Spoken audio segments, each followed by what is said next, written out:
1. 예수 그리스도의 족보와 탄생. 소제목 메시아 예수의 족보. 구약의 모든 경건한 자들이 손꼽아 기다렸던 신약시대. 성경에서 신약시대는 메시아 예수의 족보로 막을 열었습니다. 족보. 그것은 대대로 조상과 혈통을 숭상하던 유대인들에게는 세상의 그 무엇보다도 가치 있고 절대적인 것이었습니다. 아득히 먼 족장시대 때로부터 유대인들은 족보에 근거해서 기업의 땅을 결정하였고 족보에 따라 왕의 직분과 제사장의 직분 등이 결정되었기 때문입니다. 유대인들은 성경에 기록된 바 모세의 율법과 선지자들의 예언에 근거해서 장차 오실 유대인의 왕 메시아는 반드시 아브라함과 다윗의 혈통을 잇는 그 족보에서 탄생할 것이라고 굳게 믿었습니다. 따라서 아브라함, 다윗의 혈통과 족보에서 벗어난 자는 결코 메시아가 될 수 없었습니다. 마태복음을 쓴 마태는 유대인으로서 이 사실을 누구보다 잘 알고 있었지요. 그래서 그는 예수님의 탄생과 생애를 기록하기에 앞서 무엇보다 먼저 그분의 족보부터 소개함으로써 예수님이야말로 유대인을 비롯하여 온 인류가 그토록 대망하던 아브라함과 다윗의 자손인 메시아라는 사실을 밝히 알리고자 했습니다. 자, 그렇다면 이제 아브라함의 자손이며 다윗의 자손인 메시아 예수의 족보를 함께 살펴보겠습니다. 그 전에 예수님을 메시아 또는 그리스도라 칭하는데 그 의미가 무엇인지부터 알아야 할 필요가 있을 것 같습니다.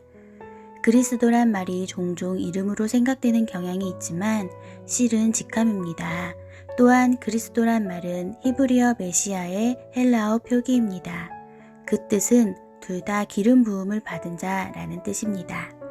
이 같은 사실은 예수님이 구약시대의 모든 선지자들이 줄기차게 예언한 대로 자기 백성을 죄의 구렁텅이에서 구원하시려는 특별한 사명을 띠고 하나님에 의해 택정받고 기름 부음을 받아 이 땅에 보내심 받은 그 언약의 메시아임을 말해주고 있습니다.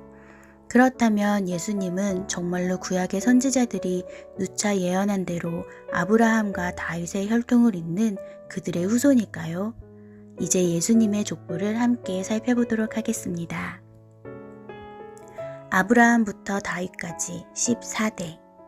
이스라엘 백성의 조상은 아브라함입니다. 그 아브라함은 이삭을 낳았고 이삭은 야곱을 낳았으며 야곱은 유다를 비롯하여 그의 형제들을 낳았습니다. 유다는 야곱의 12아들 중에서 장차 왕의 지파를 형성할 아들로 축복받은 아들로 야곱의 네 번째 아들입니다. 그 유다는 본의 아니게 자기 며느리 다말에게서 베레스와 세라를 낳았고 베레스는 헤스론을 낳았으며 헤스론은 람을 낳았습니다. 람은 아미나답을 낳았고 아미나답은 나손을 낳았으며 나손은 살몬을 낳았습니다. 살몬은 여리고 성읍의 기생이었던 라합에게서 보아스를 낳았고 보아스는 모압 여인 룻에게서 오벳을 낳았으며 오벳은 이새를 낳았습니다. 유대 땅 베들레헴 마을에 살던 이새는 다윗을 낳았습니다. 지금까지의 족보를 요약하면 아브라함, 이삭, 야곱, 유다, 베레스, 헤스론, 람, 아미나답, 나손, 살몬, 보아스, 오벳, 이새, 다윗. 이들은 메시아 예수의 제1기 조상들로 여기까지 계산해서 14대입니다. 솔로몬부터 여고냐까지 14대. 이새의 아들 다윗은 우리아의 아내 밧세바에게서 솔로몬을 낳았습니다. 솔로몬은 르호보암을 낳았고 르호보암은 아비야를 낳았으며 아비야는 아사를 낳았습니다. 아사는 여호사밧을 낳았고 여호사밧은 요람을 낳았으며 요람은 우시야를 낳았습니다. 우시야는 요담을 낳았고 요담은 아하스를, 아하스는 히스기야를 낳았습니다. 히스기야는 므낫세를 낳았고 므낫세는 아몬을 낳았으며 아몬은 요시야를 낳았습니다. 요시야는 예루살렘 백성들이 바빌로니아로 끌려갈 무렵 여고냐와 그의 형제들을 낳았습니다. 지금까지의 족보를 요약하면 솔로몬, 르호보암, 아비야, 아사, 여호사밧, 요람, 우시야, 요담, 아하스, 히스기야, 므낫세, 아몬, 요시야, 여고냐. 이들은 메시아 예수의 제2기 조상들로 여기까지 계산해서 14대입니다. 스알디엘부터 예수까지 14대. 예루살렘 백성들이 바빌로니아로 끌려간 후에 여고냐는 스알디엘을 낳았습니다. 스알디엘은 수룹바벨을 낳았고 수룹바벨은 아비훗을 낳았으며 아비훗은 엘리야김을 낳았습니다. 엘리야김은 아소르를 낳았고 아소르는 사독을 낳았으며 사독은 아킴을 낳았고 아킴은 엘리훗을 낳았습니다. 엘리훗은 엘르아살을 낳았고 엘르아살은 맏단을 낳았으며 맏단은 야곱을 낳았습니다. 맏단의 아들 야곱은 마리아의 남편 된 요셉을 낳았고 이때 마리아가 요셉과 결혼하기 전에 동정녀의 몸으로 히브리어로 메시아 또한 헬라어로 그리스도라 불리는 예수를 낳았습니다. 지금까지의 족보를 요약하면 스알디엘, 수룹바벨, 아비훗, 엘리야김, 아소르, 사독, 아킴, 엘리훗, 엘르아살, 맏단, 야곱, 요셉. 성령으로 예수를 잉태한 뒤에 요셉의 아내가 된 마리아, 동정녀 마리아에게서 태어난 예수. 여기서 요셉은 예수님의 족보상 조상이고 마리아는 육체적 조상입니다. 이들은 메시아 예수의 제3기 조상들로 여기까지 계산해서 14대입니다. 이리하여 아브라함부터 다윗까지가 14대, 다윗부터 바벨론으로 끌려갈 때까지가 14대, 바벨론으로 끌려간 때부터 예수 그리스도가 태어나신 때까지가 14대입니다. 예수 그리스도의 족보는 세 가지 뚜렷한 특징을 지니고 있습니다. 첫 번째는 왕의 족보입니다. 예수님의 족보는 몇 세대씩 생략해 가면서까지 의도적으로 14대씩 구분되어 세 부분으로 소개되었는데 그 중심에 이스라엘의 왕 다윗이 있습니다. 히브리어 다윗의 철자수가 도합 14입니다. 즉 달렛 4, 와우 6, 달렛 4. 따라서 예수님이 다윗의 왕위를 계승한 유대인의 왕이심을 증언하기 위해 일부러 14대에 맞췄습니다. 아울러 14는 성경 용례상 완전함과 거룩함의 상징인 수로 7의 배수이기도 합니다. 이 족보의 1기에 해당하는 첫 번째 14대는 다윗 가문의 희미한 여명기에 해당되고 2기에 해당하는 두 번째 14대는 찬란한 번성기이며 3기에 해당하는 마지막 세 번째 14대는 다윗 가문의 처량한 쇠퇴기라 볼 수 있습니다. 그래서 결국에는 가난한 목수 요셉의 집안까지 이르렀는데 그 짙은 어둠 속에서 찬란하게 빛을 발하는 큰 별, 메시아 예수가 참된 유대인의 왕으로 탄생하여 마침내 이스라엘의 영광이 되셨습니다. 두 번째, 언약의 족보입니다.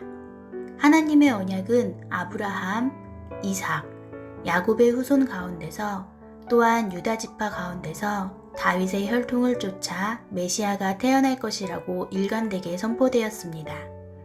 과연 하나님의 언약대로였습니다. 유다 지파에 속하는 예수님은 아브라함과 이삭과 야곱의 가문에서 다윗의 혈통을 쫓아 동정녀 마리아의 몸에서 곧 여자의 후손으로 탄생하셨습니다. 여자의 후손이라는 말에 주목해야 합니다. 그 말은 인류의 조상이 타락한 직후에 에덴 동산에서 하나님께서 사탄을 향해 선포하신 메시아적 원시 언약이었습니다. 세 번째, 은총의 족보입니다. 고대의 유대인들의 족보는 남자들만의 족보입니다. 그런데 예수 그리스도의 족보에는 독특하게도 5명의 여인이 등장합니다. 다말, 라합, 룻, 우리아의 아내 밧세바, 그리고 마리아입니다. 이 여인들은 하나같이 왕의 족보인 메시아 예수의 족보에 오르기엔 턱없이 부족한 자들이었습니다. 다말은 인륜을 어겼고 라합은 기생 출신이며 룻은 유대인들이 적대시하는 모압 출신의 이방 여인입니다. 밧세바는 왕과 불륜을 저지른 여인이고 예수님의 모친인 마리아는 시골 마을 가난한 집안의 평범한 여인입니다. 모두 이런저런 결점이나 부족함을 지닌 여인들이지요. 그런데 이 같은 여인들이 예수 그리스도의 족보를 이루고 있음은 장차 메시아 예수의 구원 사역이 남녀노소나 빈부귀천, 나라나 민족이나 지역이나 혈통을 초월하여 모두에게 보편적으로 적용되는 은총의 사역이 될 것임을 잘 보여주고 있습니다. 소제목 예수 그리스도의 탄생 마태복음 1장 18절에서 25절, 누가복음 2장 1절에서 7절. 이스라엘 변방 북쪽 갈릴리 지역의 작은 마을 나사렛. 그 마을에 마리아라는 순박한 처녀가 살고 있었습니다. 당시 그녀는 동네 남자 요셉과 결혼을 약속한 사이로 이스라엘 사회에서 정혼한 사이는 결혼한 사이와 다를 바 없었습니다. 그래서 다른 남자와의 사귐이나 관계는 절대 용인되지 않았습니다. 그러하기에 마리아는 요셉과 결혼하기 전까지 최대한 몸가짐을 조신하게 하고 정조를 지키며 살아왔습니다. 그런 그녀에게 기이한 현상이 일어났습니다. 마치 임신한 여인처럼 배가 자꾸 불러오기 시작한 것이지요. 크게 당황한 마리아는 황당한 마음으로 최대한 임신 사실을 숨겼습니다. 하지만 약혼자인 요셉에게까지는 속일 수가 없었습니다. 결국 약혼녀 마리아의 임신 사실을 알게 된 요셉은 눈앞이 캄캄해졌습니다. 배신감에 몸이 떨렸습니다. 현실을 부정하고 싶었습니다. 절대 그럴 리가 없어. 도저히 믿기지가 않아. 요셉은 좌절하고 번민에 빠졌습니다. 모세 율법에 따르면 약혼녀가 부정한 일을 저지르면 돌로 쳐 죽이게끔 되어 있었습니다. 요셉은 몰락한 왕손으로 비록 가난한 목수의 신분이 되었지만 누구보다도 율법에 충실한 삶을 살았습니다. 그런 요셉인 만큼 요셉은 율법이 요구하는 대로 마리아를 처형하도록 내주어야 했습니다. 그래야 자신이 참된 유대인임을 증명하고 자신의 명예를 지킬 수 있었기 때문입니다. 그래도 어찌 사랑하는 사람을 돌에 맞아 죽도록 내줄 수 있단 말인가. 그녀가 아무리 잘못했어도 그럴 수는 없어. 요셉은 약혼녀 마리아를 진정으로 사랑하고 있었습니다. 사랑하는 마리아가 공개적으로 모욕당하고 처형당하는 것을 지켜볼 자신이 없었고 그렇다고 아무 일 없다는 듯 그녀를 용납할 수도 없었습니다. 그러니 길은 하나밖에 없었지요. 파혼하는 것. 조용히 남들에게 알리지 말고 조용히 헤어지는 것. 그것 말고는 다른 길이 없을 것 같았습니다. 주후 1세기의 유대 사회에서 약혼은 결혼을 전제로 한 혼전 계약이었습니다. 약혼 기간에 남녀는 동거하거나 잠자리를 제외하곤 어여시 부부로 인정받았습니다. 사실상의 기혼 상태였던 것입니다. 따라서 이 기간에 남편이 사망하면 약혼녀는 미망인 신분이 되었습니다. 그러하기에 약혼 관계를 취소하려면 공식적인 이혼 절차가 요구되었습니다. 마리아가 다치지 않는 선에서 요셉이 자연스럽게 그녀와의 파혼 절차를 이리저리 고민하고 있을 무렵 하루는 하나님의 천사가 요셉의 꿈에 나타났습니다. 다윗의 자손 요셉아, 너는 두려워하지 말고 마리아를 아내로 맞아들여라. 마리아가 가진 아기는 성령으로 잉태된 것이다. 그녀가 아들을 낳을 것이니 너는 그 아들의 이름을 예수라 하라. 예수는 자기 백성을 그들의 죄로부터 구원하실 분이시니라. 화들짝 놀라 잠에서 깨어난 요셉, 꿈이 너무도 선명했습니다. 꿈속에서 자신에게 말씀하신 천사의 메시지는 현실인 양 너무나 생생하고 또렷했습니다. 꿈속에서 천사는 요셉을 가리켜 다윗의 자손이라 칭했습니다. 이는 요셉으로 하여금 다윗의 혈통으로서 감당해야 할 역할을 알려준 것입니다. 신앙심 깊은 착하고 의로운 요셉, 천사의 메시지를 마음으로 받아들였습니다. 그는 더 이상 망설이지 않고 그녀를 아내로 맞아들이기로 결심했습니다. 마리아에게 일어난 잉태 사건은 오래전부터 계획된 하나님의 특별한 섭리요 경륜입니다. 일찍이 하나님께서 선지자를 통하여 선포하신 말씀을 이루기 위함이지요. 이때로부터 대략 700여 년 전, 주전 8세기 초엽부터 7세기 말엽에 활동한 선지자 이사야는 이렇게 예언한 적이 있었습니다.